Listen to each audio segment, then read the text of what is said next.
परमेश्वर के लोगों, आज मैं परमेश्वर के वचन के द्वारा आपको बताना चाहता हूं कि कई बार जीवन के अंदर में एक भलाई करने का क्या मिलता है? अवसर मिलता है।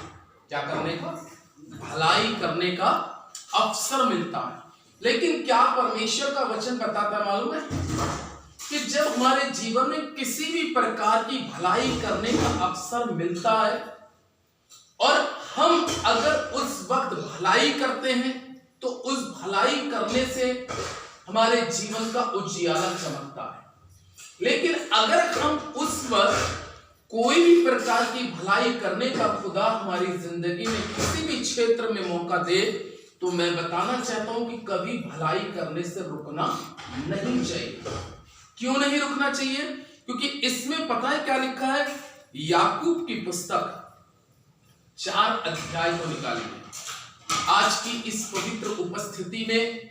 याकूब की पुस्तक उसका 4 अध्याय और 4 अध्याय का 17वां पद एक बहुत अच्छी बात कहता है।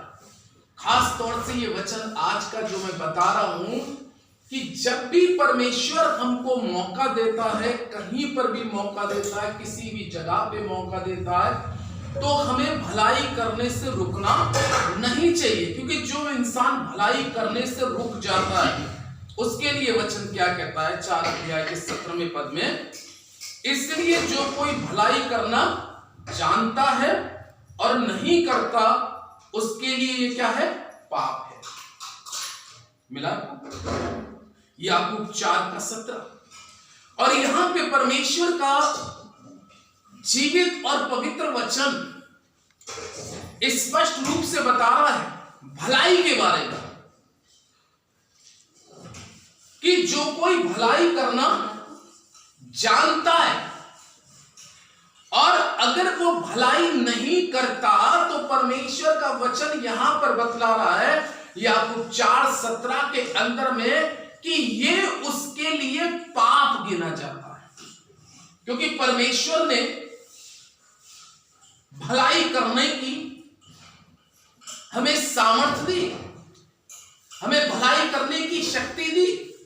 वो भलाई किसी भी रूप में हो, किसी भी प्रकार की क्यों ना हो, चाहे किसी को कोई भूखा आया है और उस समय हमारे पास रोटी है तो उसको हम भलाई उसके साथ कर सकते हैं कि हम उसको 1 रोटी या 2 रोटी जो क्षमता है खिला सकते हैं।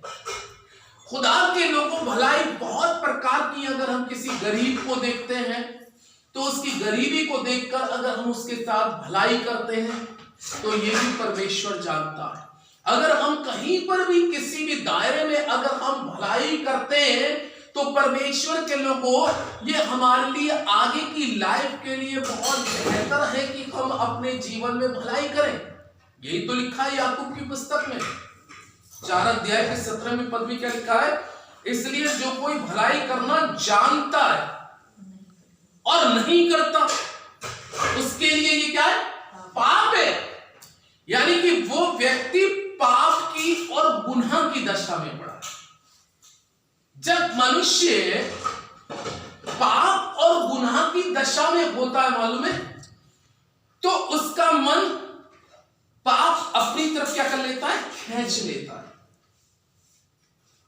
पाप खींच लेता है क्योंकि पाप की दशा के अंदर में मनुष्य कभी भलाई नहीं कर सकता, क्योंकि वो पाप में, और बाइबल में लिखा है पाप की मजदूरी क्या है? मृत्यु। पाप की मजदूरी मृत्यु।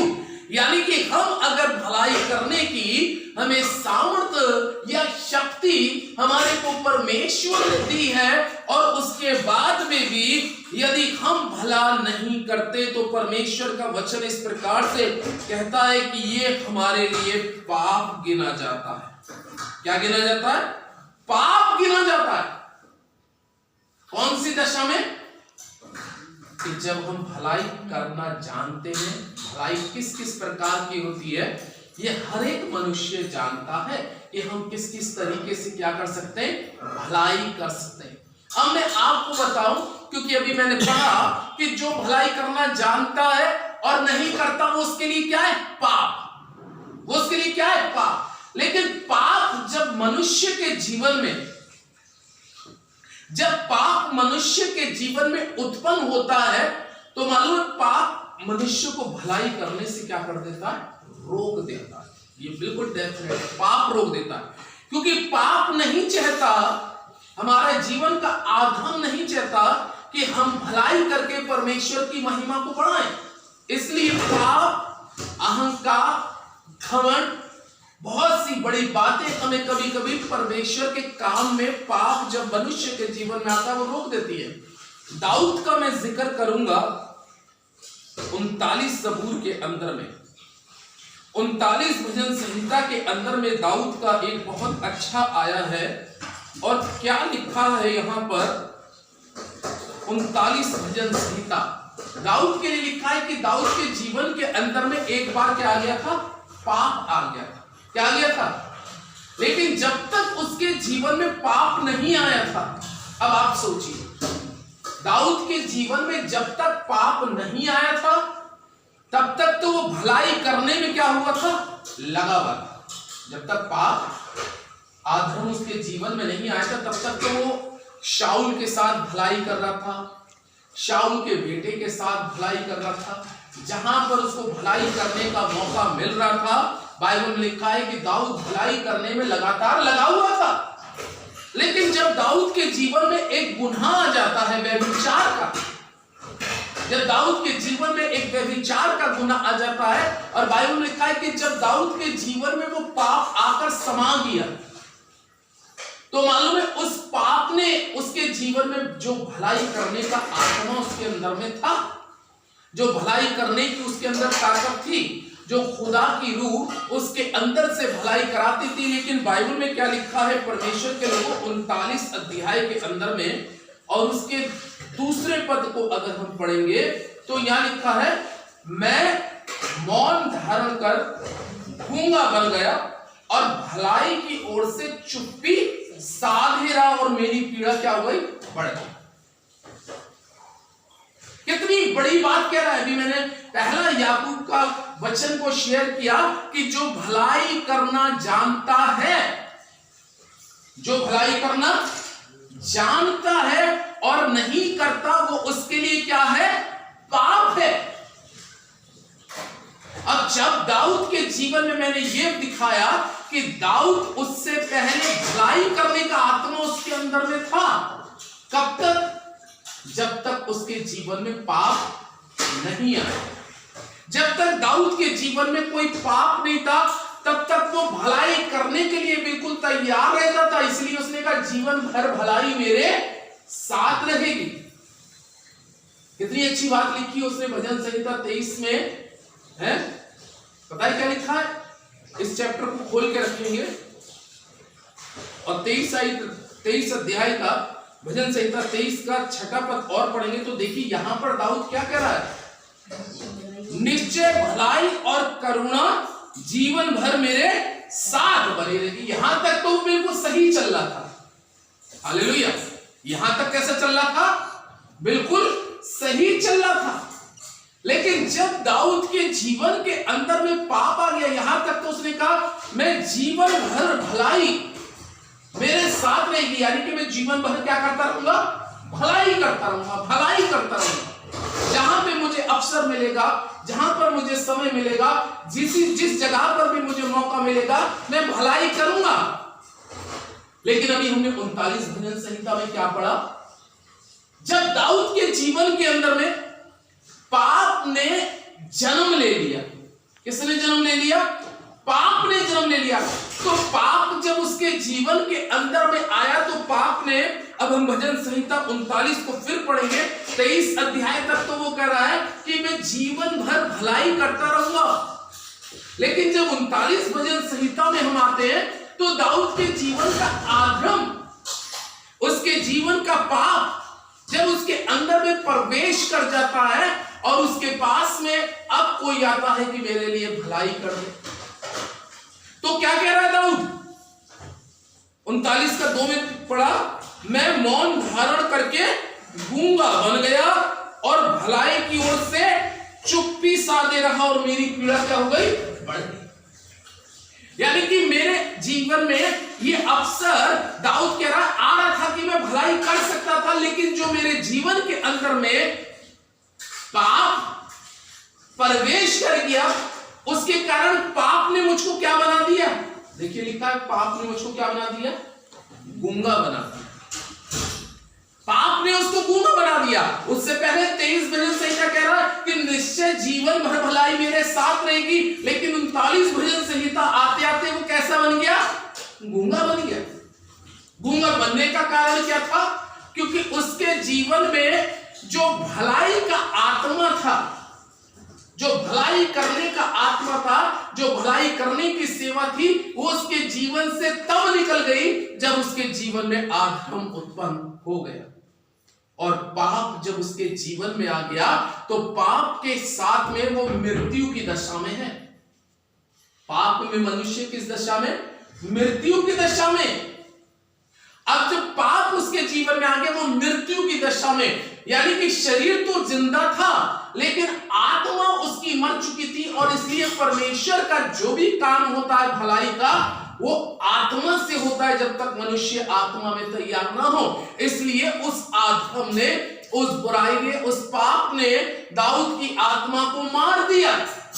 शरीर में तो दाऊद जिंदा था लेकिन आत्मा के भाव से मरा था। इसलिए बाइबल में लिखा है अब जब उसके पास लोग आते थे, दाऊद तू मेरे साथ भला कर, इजराइल देश का राजा था, तो बाइबल में क्या लिखा है, गुनाह ने उसको क्या बना दिया, गूंगा बना दिया। कह रहा मैं भलाई करने की ओर से क्या साधे रहा, चुप्पी साधे रहा। मेरी पीड़ा क्या हो गई, मेरी पीड़ा क्या हो गई, बढ़ गई। पीड़ा बढ़ने का कारण क्या था कि जो खुदा ने भलाई का आत्मा दाऊद के अंदर में दिया था, वो भलाई का आत्मा पाप के कारण निकल गया और वो मृत्यु दशा में हो गया। और मृत्यु दशा में जब मनुष्य होता है तो वो भलाई कभी भी कर नहीं सकता। मृत्यु की दशा में वो भलाई नहीं कर सकता। इसलिए बाइबल यहां पे बता रही है कि वो कह रहा है मेरी पीड़ा बढ़ गई, मेरा कष्ट बढ़ गया, मेरी तकलीफ बढ़ गई। क्योंकि जब हम मृत्यु की दशा में होते हैं, एक चैप्टर और देखें कि उसकी पीड़ा कैसे बढ़ी। लूका की इंजील में एक चैप्टर और आता है, लूका 16 अध्याय। लूका 16 अध्याय में दो मनुष्यों का जिक्र है, एक धनवान का और एक लाजर गरीब का। कलाम में लिखा है कि वो धनवान क्या कर सकता था, लाजर के साथ भलाई कर सकता था, क्योंकि उस समय वो काफी मालदार व्यक्ति था, वो बहुत पैसे वाला व्यक्ति था। लेकिन बाइबल में लिखा है धनवान की दरवाजे पर, उसकी चौखट पर कोई गरीब लाजर पड़ा है और वो उसके लिए एक अच्छा मौका था कि वो उसके लिए भलाई कर सकता था। लेकिन कलाम कह रहा है कि जब भी वो उसको देखता था, क्या देता था, झूठन। क्या देता था, ये तो लिखा था इसमें, वो उसको क्या देता था, झूठन देता था। हालांकि वो परमेश्वर का जन था लाजर, उसका रिलेशन परमेश्वर के साथ एक बहुत बेहतरीन तरीके से जुड़ा हुआ था। वो परमेश्वर का एक पवित्र जन था, लेकिन उसके बावजूद भी लिखा है कुत्ते उसके आके घाव को चाटते थे। लेकिन वचन में लिखा है कि ये धनवान उसके साथ एक भलाई कर सकता था, लेकिन उसने क्या नहीं करी, भलाई नहीं करी। वो उसका घाव के इलाज करा सकता था, उसके घाव कुत्ते चाटते थे, लेकिन उसके घाव को देख के, वो शक्ल देख के चला जाता था, बचा कुचा जो कुछ होता था उसको देता था। लेकिन अब धनवान की पीड़ा क्या हो गई, धनवान की पीड़ा क्या हो गई, बढ़ गई। कैसे बढ़ गई धनवान की पीड़ा, परमेश्वर का वचन हमें साफ शब्दों में बताता है। और 23वें पद के 22 और 23 पद में हम पढ़ेंगे, और ऐसा हुआ कि वो कंगाल मर गया और स्वर्गदूत ने उसे लेकर अब्राहम की गोद में पहुंचाया। वो धनवान भी मरा और गाड़ा गया, और अधोलोक में उसने पीड़ा में पड़े हुए अपनी आंख उठाई और दूर से अब्राहम की गोद में किसको देखा, लाजर। कहां पे है वो, पीड़ा में। कौन पीड़ा में था, लाजर नहीं था, धनवान। मैंने अभी पढ़ा, बताया नहीं कि दाऊद क्या कह रहा, मेरी क्या बढ़ गई, पीड़ा बढ़ गई। क्योंकि वो राजा था, वो बहुत कुछ भलाई कर सकता था। ये धनवान एक बहुत बड़ा रईस था, लेकिन वो भलाई कर सकता था, लेकिन भलाई करने से बाइबल लिखा उसके जीवन में ईगो था, घमंड आ चुका था। और वो घमंड उसको इतना ज्यादा, उस घमंड ने अपने आप में वो टूट चुका था कि वो समझता ही नहीं था किसी को। कई बार इंसान को परमेश्वर बहुत कुछ अगर दे देता है तो कई बार इंसान बहुत से क्या होते हैं, परमेश्वर की राह से क्या हो जाते हैं, दूर हो जाते हैं। तभी तो सुलेमान ने नीति वचन में बहुत अच्छी बात कही, खुदा मुझे ज्यादा मत देना कि कहीं ऐसा ना हो कि मैं तुझे भूल जाऊं। बहुत अच्छी बात कही उसने। लेकिन यहां पर वचन में लिखा है ये भलाई कर सकता था, लेकिन उसने कभी इसकी ओर दृष्टि नहीं करी। कई बार ऐसा होता है कि हम बहुत सी जगहों पे भलाई कर सकते हैं, बहुत से लोगों के साथ भलाई कर सकते हैं, लेकिन हम भलाई नहीं कर पाते। और लिखा है कि जब लाजर मर गया, लाजर तो अपने जीवन में खुदा के प्रति वफादार था, लेकिन धनवान परमेश्वर में वफादार नहीं निकला, क्योंकि उसके अंदर में पाप घमंड का था। उसके अंदर में एक बड़ा बनने का सपना था, उसके अंदर में सब कुछ खुदा ने उसको दिया, लेकिन उसमें से जब भी वो देता है तो वो बचा कुचा ऐसा देता है जो परमेश्वर को अच्छा नहीं लगता। परमेश्वर को हमें कैसा देना चाहिए, बेस्ट देना चाहिए, उत्तम देना चाहिए। लेकिन ये चीज कभी उसने इस माने नहीं सोची, क्योंकि पाप के कारण इंसान भलाई करने से क्या हो जाता है, रुक जाता है। भलाई हमारे जीवन से प्रकट नहीं होने देता पाप। और लिखा है उस दशा के अंदर में जब वो मर गया, लाजर तो अब्राहम की गोद में गया, लेकिन जब धनवान मरा तो ज्वाला में क्या हो रहा था, तड़प रहा था। उसकी पीड़ा क्या हो गई, बढ़ गई। परमेश्वर ने उससे सवाल किया कि तू यहां पे पीड़ा में अब इसलिए तड़प रहा है क्योंकि तुझको इस पृथ्वी के ऊपर में ये अवसर मिला था कि तू भलाई कर सकता था। क्या तूने वचन में नहीं सुना, क्या तूने वचन में नहीं पढ़ा कि जो भलाई करना जानता है और भलाई नहीं करता उसके लिए ये पाप है। और पाप की मजदूरी, रोमियो की पुस्तक में लिखा, पाप की मजदूरी मौत है। यानी कि मौत का मतलब है नरक। और ये नरक की ज्वाला में कह रहा है, मैं इस ज्वाला में क्या हो रहा हूं, तड़प रहा हूं। उसका कारण ये था क्योंकि पाप उसके जीवन में आकर भलाई करने से उसको क्या कर दिया है, रोक दिया है। खुदावंद के लोगों, पाप जब मनुष्य के जीवन में आता है तो उसको भला काम करने से, खुदा के काम को करने से क्या कर देता है, पाप रोक देता है। क्योंकि पाप खुदा के हमेशा विरोध में, वचन के बिल्कुल अगेंस्ट जाता है।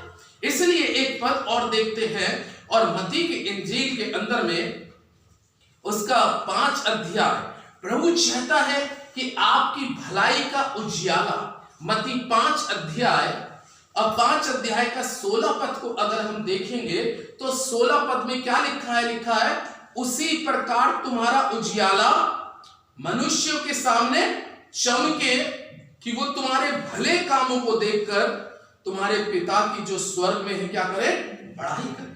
तुम्हारे भले कामों दिखने चाहिए, भले कामों का उजियाला बढ़ना चाहिए। यह परमेश्वर का वचन, ये स्वयं बात प्रभु यीशु मसीह कहते हैं, उसी प्रकार तुम्हारा उजियाला मनुष्यों के सामने क्या हो, चमके। काय का उजियाला चमके, भले कामों का, भलाई का। कभी कोई कहे कि अरे भाई वो शख्स, वो बहन बहुत अच्छी थी, वो भाई बहुत अच्छा था, मैं बहुत दुख में था, मैं बहुत पीड़ा में थी, मैं बहुत कष्टों में थी। मालूम है जब मेरे पास में इलाज के लिए पैसे नहीं थे, मैं सोच रहा था, ये सोच रही थी कौन आएगा, उस समय वो बहन आई और उस समय उसने मुझे इलाज के लिए पैसे देकर चली गई। मालूम है जब वो उसके पास कोई जाएगा मरीज के तो किसकी चर्चा होगी, जिसने करके गया है। तो वो उजियाला क्या हो रहा है, बढ़ रहा है, तेजी से फैल रहा है वो उजियाला भलाई का। याद रखिएगा, भलाई का उजियाला बहुत तेजी से फैलता है परमेश्वर के कामों का। इसलिए यहां पर यह बात प्रभु यीशु मसीह भी चाहते हैं हमारी और आपकी जिंदगी के अंदर में कि तुम्हारा भलाई का उजियाला फैले, तुम चमकते हुए दिखाई दो। और अगर तुम्हारा भलाई का उजियाला नहीं फैलता है तो तुम मृत्यु की दशा में, तुम काय की दशा में, मृत्यु की दशा में, क्योंकि पाप ने भलाई करने से क्या कर रखा है, रोक रखा है। इसलिए खुदावन के लोगों नीति वचन में बहुत अच्छी बात की है कि खुदा ने जब हमारे साथ भलाई करी है तो हमें भी एक दूसरे के साथ क्या करनी चाहिए, भलाई करनी चाहिए। एक दूसरे के साथ क्या करनी चाहिए, भलाई करनी चाहिए। भलाई का आत्मा ये परमेश्वर हमारे से हम चाहते हैं, प्रभु चाहता है कि भलाई का आत्मा, और ये भलाई का आत्मा जब तक प्रभु यीशु हमारे जीवन में नहीं होगा तो ये भलाई का आत्मा काम नहीं कर सकता। एक बुराई का आत्मा होता है और एक भलाई का। बुराई का आत्मा किसकी तरफ से होता है, शैतान की तरफ से। और शैतान कभी अच्छा काम करने के लिए आपको उत्साहित नहीं करेगा। लेकिन जब आपके जीवन में भलाई का आत्मा होगा तो भलाई का आत्मा तुम्हारे अंदर में उत्साहित करेगा कि तू क्या कर, भलाई कर, भलाई कर, भलाई कर। भलाई का आत्मा आज हमारे आपके जीवन के अंदर में, और वो भलाई का आत्मा है प्रभु यीशु मसीह। अगर यीशु मसीह हमारे जीवन में होगा तो निश्चित है हमारे जीवन से भलाई प्रकट होगी। एक अंतिम पद को पढ़ के वचन को पूरा करेंगे। गलातियों की पुस्तक, द बुक ऑफ गलेशियंस। अगर हम गलातियों की पुस्तक को देखें तो यहां पर परमेश्वर का वचन बहुत अच्छी बात कहता है। 6 अध्याय गलातियों की पुस्तक, उसका 6 अध्याय का 10वां पद पढ़ेंगे।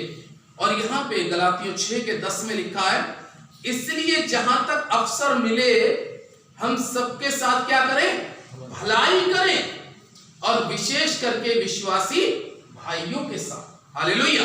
कितनी अच्छी बात पौलुस इस पद के अंदर में गलातियों 6:10 में कहता है, इसलिए जहां तक अवसर मिले हम सबके साथ क्या करें, भलाई करें। सबके साथ, वो एक व्यक्ति के साथ नहीं कह रहा। आपका भलाई जहां पर खुदा आपको देता है भलाई करने के लिए, भलाई करें। लेकिन यहां पर कहता है इसलिए जहां तक अवसर मिले हम सबके साथ भलाई करें। लेकिन कॉमा लगा के उसने क्या कहा, विशेष करके विश्वासी भाइयों के साथ। यानी कि जो परमेश्वर के इस वचन के सुसमाचार के प्रचारक हैं, या परमेश्वर के दास हैं, या परमेश्वर की दासियां हैं। क्योंकि कलाम कहता है कि जो उनके साथ भलाई करता है, यीशु मसीह ने मत्ती में कहा, वो मेरे साथ भलाई करता है। जिसने मेरे दास को एक कटोरा पानी की पिला दिया तो उसने मेरे साथ क्या करिए, भलाई करिए। जिसने मेरे दास को एक जोड़ा कपड़ा पहना दिया उसने मेरे साथ में भलाई करिए। जिसने मेरे दास को खिला दिया उसने मुझको खिला दिया। इसलिए परमेश्वर का ये वचन है प्रभु के लोगों। इसलिए खुदा के लोगों, परमेश्वर आज ये चाहता है कि हम अपने जीवन से भलाई को इस मंथ के अंदर में प्रकट करें, और भलाई का उजियाला हमारा इस संसार में दिन प्रतिदिन फैलता जाए। परमेश्वर इस वचन पर आशीष दे। आमीन।